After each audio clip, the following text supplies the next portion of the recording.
আসসালামু আলাইকুম। আশা করি সকলে ভালো আছেন। আলহামদুলিল্লাহ, আপনাদের দোয়াতে আমি ভালো আছি। আজকে আমরা মাইন্ডসেট প্রোগ্রাম নিয়ে কথা বলবো।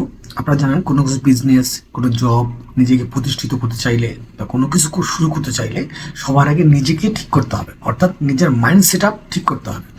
তো মাইন্ড সেট আপ বিষয়টা আমরা সবাইকে ব্যক্তিগতভাবে নোট করে দিয়েছি এবং এই ভিডিওর মাধ্যমে প্রকাশ করার চেষ্টা করব। আর যাদের কাছে নেই তারা অবশ্যই আমার কথাগুলো নোট করার চেষ্টা করবেন, ইনশাল্লাহ উপকৃত হবেন। এই কথাগুলো আমার না, এই কথাগুলো বাংলাদেশের সহ বড় বড় মেন্টররা বলে থাকে এবং ওয়ার্ল্ডে যারা ফেমাস আছে তারাও বলে থাকে। বেশি কথা না বলি আমরা অবশ্যই আমরা মূল ভিডিওতে চলে যাব। যাওয়ার আগে অবশ্যই ভিডিওটা ভালো লাগলে ভিডিওতে লাইক কমেন্ট শেয়ার দিয়ে রাখবেন। বন্ধুরা, 1 নম্বর বিষয়, নিজের প্রতি যত্নশীল হন। নিজের কোথায় ভুল সেগুলোকে মার্ক করুন, যত্নশীল হন এবং নিজেকে ভালোবাসুন। একটা উদাহরণস্বরূপ বলি, আমরা যদি কাউকে বলি যে আপনি কাকে ভালোবাসেন, আমরা কি বলি? আমরা বলি যে অমুককে ভালোবাসি, তমুককে ভালোবাসি, বাবাকে ভালোবাসি, মাকে ভালোবাসি, আমার সন্তানদেরকে ভালোবাসি, যাই বলে মানুষ অন্য কাউকে নিয়ে বলে। কিন্তু আজকে থেকে আপনারা কথাটাকে ঘুরিয়ে দিবেন, সবার আগে নিজেকে ভালোবাসুন। কেউ যদি বলে আপনাকে আপনি কাকে ভালোবাসেন, আপনি বলবেন আমি আমাকে ভালোবাসি, আই লাভ মি, আমি আমাকে ভালোবাসি। একটা কথা মনে রাখবেন, আপনি ঠিক জগৎ ঠিক, আপনি ঠিক না কোনো কিছুই ঠিক না। অর্থাৎ নিজের প্রতি যত্নশীল হন, এটা হলো 1 নম্বর। নিজেকে ভালোবাসুন, কোথায় কোথায় নিজের ভুলগুলো আছে সেগুলো মার্ক করুন এবং এগুলোকে সমাধান করার স্টেপ বাই স্টেপ পদক্ষেপ নিন। বুঝতে পারছেন বিষয়টা? 2 নম্বর, গুড ফিল গুড।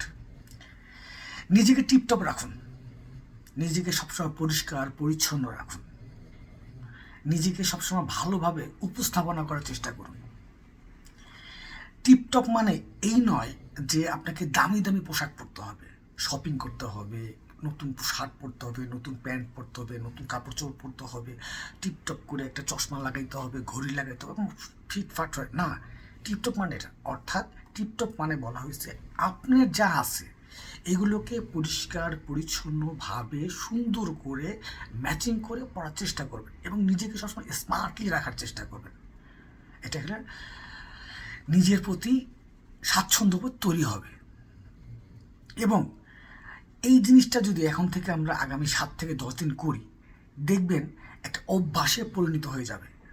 এটা 7 থেকে 10 দিনের মধ্যে যদি আপনি করেন তাহলে দেখবেন একটা অভ্যাসে তৈরি হয়ে যাবে, যে অভ্যাসটা পরবর্তী ছাড়তে পারবেন না। যেমন আমরা একটা বলি না, ওয়াও ছেলেটা কোথায় স্মার্ট। একটু লক্ষ্য করেন, আপনি কি কম স্মার্ট? আপনি কি কম সুন্দর?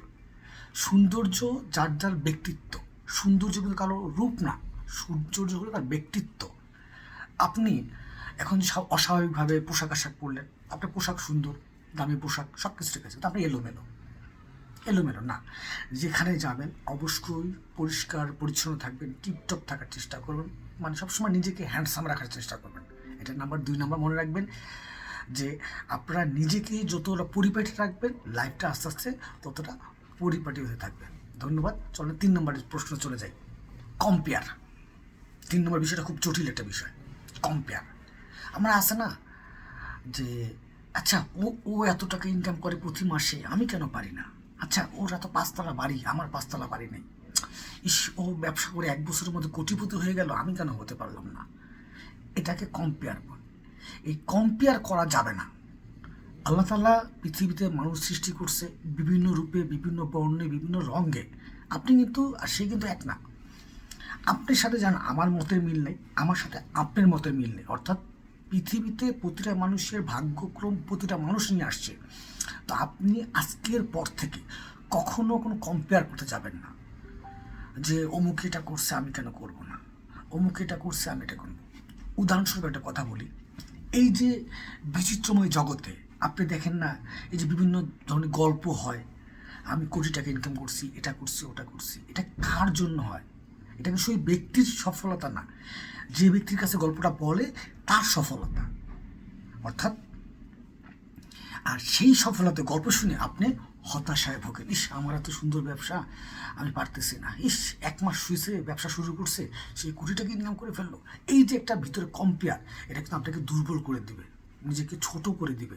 এটা ভুলেও করা যাবে না। অর্থাৎ আজকে থেকে আপনারা কথা দিবেন যে কারোর সাথে কখনো কোনো দিন আপনারা কম্পেয়ার করবেন না। এবার চলে যাবো আমরা 4 নম্বরে। চলেন শুনে আসি 4 নম্বর। 4 নম্বর বিষয়টা আমরা অতীত নিয়ে। যেমন আমরা অতীতে কোনো ভুল করছি, ব্যবসায় লস করছি, প্রেমে ব্যর্থ হয়েছি, ভালোবাসা মানুষটাকে পাই নাই, আমার সম্পদ ছিল সম্পদ নষ্ট করছি, আমি দুর্ঘটনা আক্রান্ত হয়েছি, কাছের মানুষ আমাকে ছেড়ে গেছে, বিভিন্ন ধরনের অতীত আছে না। আমরা কি করি, বর্তমানে সেই অতীতকে নিয়ে ভাবি। এই ভাবাতে কিন্তু হতাশা তৈরি হয়, আমরা ডিপ্রেশনে পড়ে যাই। উদাহরণটা আমি অন্য কাউকে বলবো না, আমি আমাকে নিয়ে উদাহরণ দিতেছি। আপনারা সবাই জানেন 2010 সাল থেকে আমি মোটামুটি এই অনলাইন জগতে অ্যাক্টিভ আছি এবং বাংলাদেশের স্বনামধন্য একটা প্রতিষ্ঠান শাকবাজার পরিচালক হিসেবে আছি এবং সমগ্র বাংলাদেশ আমাকে ভাইজান নামে চেনে। আপনারা লক্ষ্য করেন 2021 সালে আমি হজের পরে, উদাহরণটা কিন্তু আমার জীবন থেকে বলা, হজ থেকে যাওয়ার পরে বাংলাদেশে সিলেটে একটা বড় মেলার আয়োজন করা হয়, সেই মেলা একজন চিফ গেস্ট ছিলাম আমি, এবং সেখানে যাওয়ার পথে মধ্যপথে আমি দুর্ঘটনা আক্রান্ত হই। এমনভাবে আক্রান্ত হই যেখানে থেকে আমি মরে যাওয়ার কথা, কিন্তু আল্লাহ তাআলা ইশারা যদি থাকে কি সে কি মরে না। আচ্ছা, সেখান থেকে আমি অজস্র টাকার জোরে, চিকিৎসার জোরে বেঁচে গেলাম।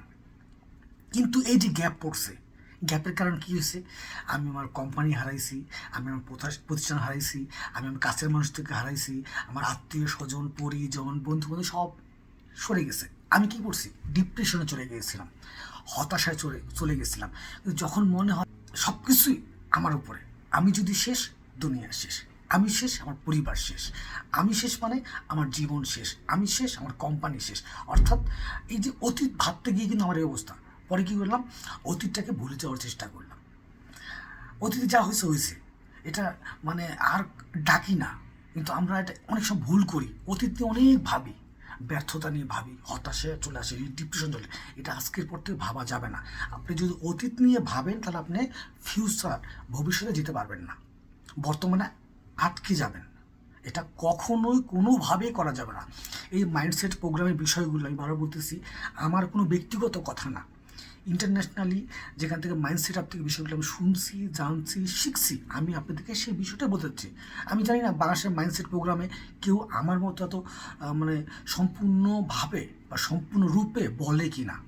এই মাইন্ডসেট প্রোগ্রামটার প্রতিটা বিষয় যদি আপনি কন্ট্রোল করতে পারেন, আমি বলতে পারবো আমার মতো জীবন সংগ্রামে হেরে যাওয়ার থেকে আবার উঠে দাঁড়াতে পারবেন। এটা আমার নিজের প্রতি বিশ্বাস এবং আপনাদের প্রতি বিশ্বাস, এটা মানবেন।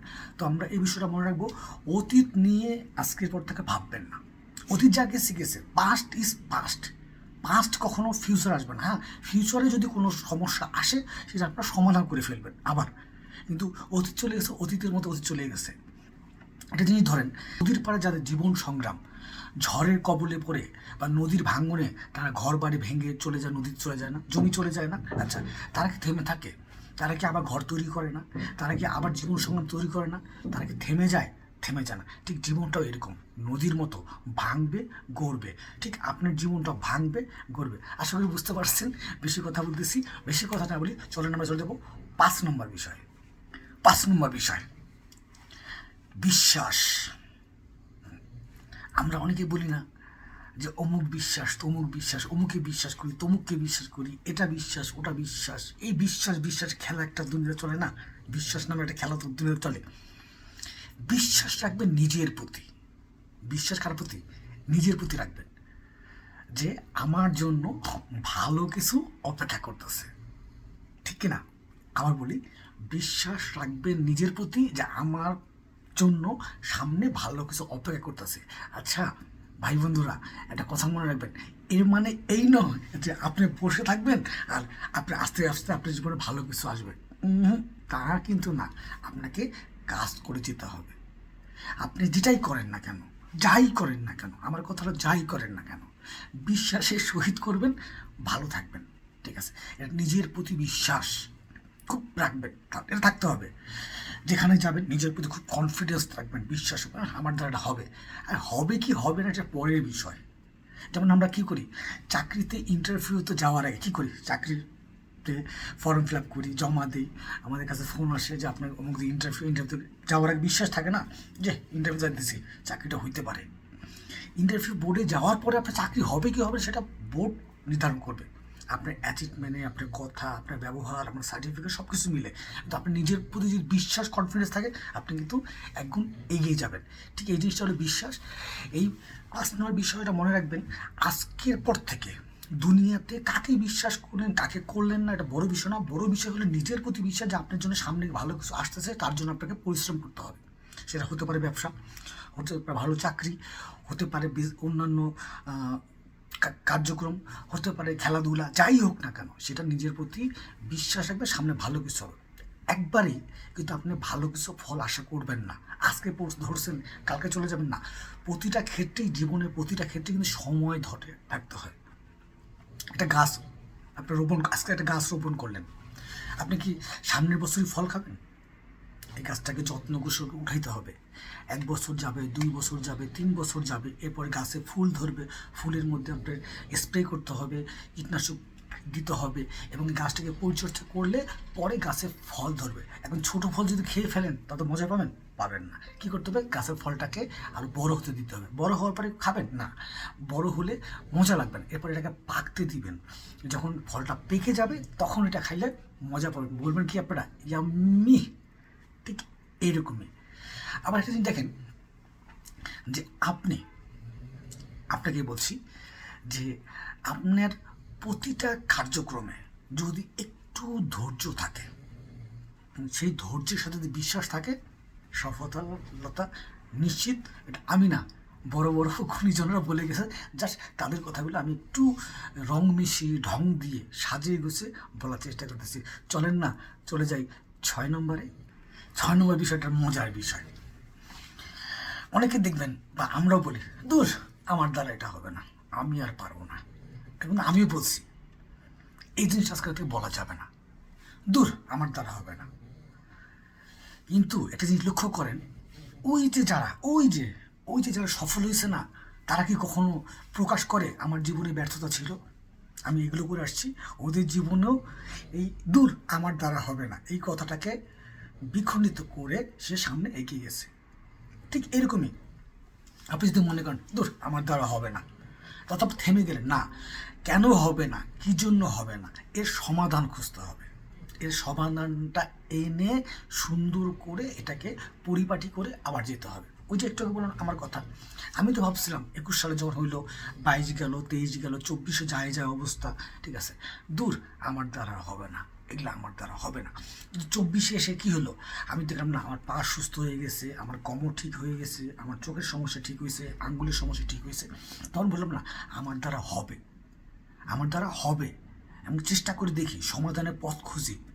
পরে বিভিন্ন জনের সাথে আলাপচারণা করলাম, সমাধানের পথ খুঁজলাম, মাইন্ডসেট প্রোগ্রাম করলাম, যে প্রোগ্রামগুলো আপনাদেরকে আমি বলতেছি, সব কিছু করার পর নিজেকে তৈরি করলাম। তখন না আমার দ্বারা হবে। আর যদি আমার দ্বারা যদি হইতে পারে, তাহলে আপনার দ্বারা হবে, আপনি যদি একটু নিজের প্রতি মনোযোগী হন। বুঝতে পারছেন বিষয়টা? চলেন না চলে আসি। তবে যাওয়ার আগে বলি, আজকের পর থেকে নিজেকে কখনো অবহেলা করবেন না, কখনো পুনাক্ষরে বলবেন না দূর আমার দ্বারা হবে না, ইনশাল্লাহ আপনার দ্বারা হবে। আর যিনি মনে রাখবেন, সৃষ্টির মাকলুকাত যা আছে এই দুনিয়া যা আছে, সৃষ্টির সেরা জীবকে মানুষ, আল্লাহ তাআলা এই মানুষের ভিতরে সমস্ত মেধা গুণ দিয়ে ফেলছে আল্লাহ। এবং মানুষ দেখেন কই গেছে, চাঁদে গেছে, চলে গেছে, ভাবা যায়? মানুষ মঙ্গল গ্রহে চলে গেছে, মানুষ দুনিয়ার এফোর উপর উল্টায় ফেলতেছে, মানুষ বিজ্ঞান তৈরি করছে, মানুষ কোরআন থেকে বিভিন্ন রিসার্চ করে বিভিন্ন তৈরি করছে। এই যে মোবাইল, আজকে দেখেন আমি কোথায় ভিডিও করতেছি আপনি দেখতেছেন। তারা যদি পারে আপনি কেন পারবেন না? প্রতিটা মানুষের ভিতরে জ্ঞান শক্তি আছে। আচ্ছা, বাংলাদেশে অনেক কোটিপতি আছে না, যে অল্প কিছু নিয়ে শুরু করছে, সে আজকে হাজার হাজার কোটি টাকার মালিক। যেমন একটা কথা, আবার আকিজ গ্রুপের কথাটা চিন্তা করেন। আমি কদিন আগে পড়লাম যে 2 টুকরি কমলা থেকে সে আজকে হাজার কোটি টাকার মালিক। বিষয়টা মানে ভাবলেই অবাক লাগে। কেন হবে না? আপনার দ্বারা হবে ইনশাল্লাহ। আর আমি ভাইজান, আমি যতটুকু পারি আমার বুদ্ধি মেধা গুণ দিয়ে যতটুকু পারি আপনাকে শেখানোর চেষ্টা করব, বলার চেষ্টা করব ইনশাআল্লাহ। চলেন না পরবর্তী নম্বরে চলে যাই। 7 নম্বর বিষয়, নিজের দুর্বল জায়গাগুলোকে হাইলাইট করা এবং তার সমাধান করা। এক জিনিস দেখেন, আমরা নিজের দুর্বল জায়গাগুলোকে কখনো সমাধান করি না, কিন্তু অন্যেরকে ঠিকই বলি। ধরেন আপনার কাছে একজন মানুষ আসলো একটা সমস্যা পড়ে, বিপদে পড়ে, তখন আপনি কী বলবেন?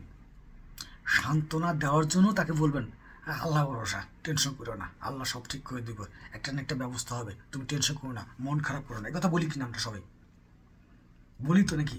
আমরা কি এমনকি বলি, যা, তোর দ্বারা হবে না, তুই মরে যা, যা তুই মর, তুই মরে যা, তুই সুইসাইড কর, এই কথাগুলো কখনো বলি? বলি না। কিন্তু আমরা তাকে বোঝানোর চেষ্টা করি, দেখো, চেষ্টা করো, পারবা, তোমার দ্বারা হবে, তুমি পারবা ইনশাল্লাহ, এই কথাগুলো বলার চেষ্টা করি আমরা। কিন্তু নিজের বেলায় কেন আমরা এগুলো বলি না? আমরা যদি অন্যকে জ্ঞান দিতে পারি, নিজে কেন সেই জ্ঞানটা নিই না? অর্থাৎ নিজের দুর্বল জায়গাগুলোকে প্রাধান্য দিতে হবে, নোট করতে হবে, সমাধান করতে হবে। হ্যাঁ, আজকের পর তো নিজের দুর্বল জায়গাগুলো কোনগুলো, এগুলোকে হার্ড করবেন, শক্ত করবেন, দুর্বল জায়গা দিবেন না। আর একটা গোপন কথা বলি, মাইন্ডসেট প্রোগ্রাম, এটা মাইন্ডসেট প্রোগ্রাম বলে না, কিন্তু এক্স্যাক্টলি স্যার আমাকে বলছে, আপনি দুর্বল কোনো পয়েন্ট কখনো কোনো আত্মীয় স্বজন, পরিজন, বন্ধুবান্ধব, ঘরের আপনজনকে কখনো বলবেন না। মানুষ কিন্তু মানুষের দুর্বল জায়গা ধরেই হিট করে। আপনার দুর্বল জায়গা, আপনার গোপন কোনো কিছু কখনো কারো কাছে প্রকাশ করবেন না, অনেক ভালো থাকবেন। চলেন না, চলে যাই 8 নম্বর বিষয়ে, নিজের সমস্যা। 8 নম্বর বিষয় দেখেন, নিজের সমস্যাগুলো নিজে সমাধান করা। যেমন ধরেন, আমরা কিছু হইলেই দৌড়ে যাই, ভাই এটা কিছু বলেন তো কী করি, ভাই এটা হচ্ছে বলেন তো কী করি। আচ্ছা, কিছু একটা অসুস্থ হইলেও চেষ্টা করি দৌড় মারে ডাক্তারের কাছে। না, আজকের পর থেকে এটা করবেন না। নিজের সমস্যা নিজে নির্বাচন করবেন, নিজে সমাধান করার চেষ্টা করবেন। যখন আপনি একদম নিরুপায় হয়ে যাবেন, তখন কারো আশ্রয় নেবেন, কিন্তু যতদূর সম্ভব আপনি নিজের সমস্যা নিজে সমাধান করার চেষ্টা করবেন। এটা অনেক বড় একটা পয়েন্ট। নিজের সমস্যা নিজে তৈরি করবেন, এই বিশ্বাসটা নিজের মনের ভিতর স্থাপন করতে হবে। এবং প্রত্যেক দিন আপনি একবার অন্তত বলবেন বা বারবার বলবেন, আই এম এ স্মার্ট, এবং আমি পারবো ইনশাআল্লাহ, আমার দ্বারা হবে। সজোরে বলবেন, চিৎকার করে বলবেন, মন দেখবেন খোলামেলা হয়ে যাবে ইনশাআল্লাহ। নিজের সমাধান নিজেই করতে পারবেন একদিন। আমরা পরবর্তী প্রোগ্রামে চলে যাই, পরবর্তী নাম্বার 9। 9 নম্বর বিষয়টা খুব মজার একটা বিষয়, যাদের কাছে নোট আছে তারা অবশ্যই দেখতেছেন, যে আমরা না কোনো বিষয়ে আগ্রহ সবাই দেখাই কি না বলেন? আগ্রহ সবাই দেখাই, কিন্তু মূল কার্যক্রমে যখন যাই তখন কিন্তু পারি না। বিষয়টা হলো, আজকে আপনি মনে মনে স্থাপন করবেন, আমি সফল হবই হব ইনশাআল্লাহ।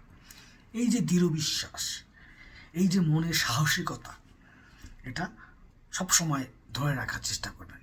আমি সফল হবই হব, যত বাধা বিপত্তি যাই আসুক না কেন, আমি এগুলোকে সমাধান করেই সামনে এগিয়ে যাব, এবং আমি সফল হবই ইনশাল্লাহ। এটা মনের মধ্যে একদম গেঁথে নিন আপনারা, যেন পড়ে কখনো না যায়। আর প্রতিদিন একবার নয়, 2বার নয়, যতবার পাবেন ততবার মনে মনে বলবেন, আমি সফল হব ইনশাআল্লাহ।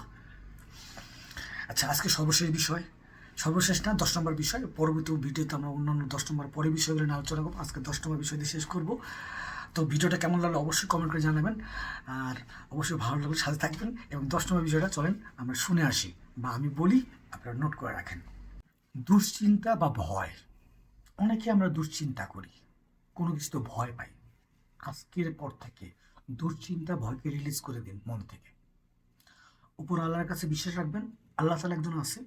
আল্লাহ তাআলা সব কিছুর মালিক, রিজিকের মালিক, ধনের মালিক, দৌলতের মালিক, সব কিছুর মালিক আল্লাহ তাআলা। একটা কথা আছে, হায়াত, মৌত, রিজিক, দৌলত সব আল্লাহর হাতে। তাহলে আপনি কিসের দুশ্চিন্তা করতেছেন? কিসের ভয় করতেছেন? কোনো ভয় না, কোনো দুশ্চিন্তা না। নিজের মন থেকে এগুলোকে রিলিজ করে দিন। আজকের পর থেকে নতুনভাবে শুরু করে দিন আপনার জীবনযাত্রা। ইনশাআল্লাহ আল্লাহ তাআলা আপনার পাশে থাকবে, দুনিয়ার মানুষ আপনার পাশে থাকবে, এবং নিজের প্রতি কনফিডেন্স বেড়ে যাবে। এই যে আজকে যে বললাম 10টা বিষয় খুব মনোযোগ সহকারে বারবার শুনবেন এবং নোট করে রাখবেন। আগামী পর্বে মাইন্ডসেটের প্রোগ্রামগুলো, বাকি প্রোগ্রামগুলো 1 বাই 1 জানিয়ে দেওয়ার চেষ্টা করবো। কেমন লাগলো ভিডিওটা অবশ্যই লাইক, কমেন্ট, শেয়ার দিবেন, এবং কমেন্ট করে জানাবেন কেমন লাগলো। ভালো থাকবেন, সুস্থ থাকবেন, এই বলে আজকের মতো ভিডিও শেষ করতেছি। খুদা হাফেজ, আসসালামু আলাইকুম, বাই বাই, টাটা।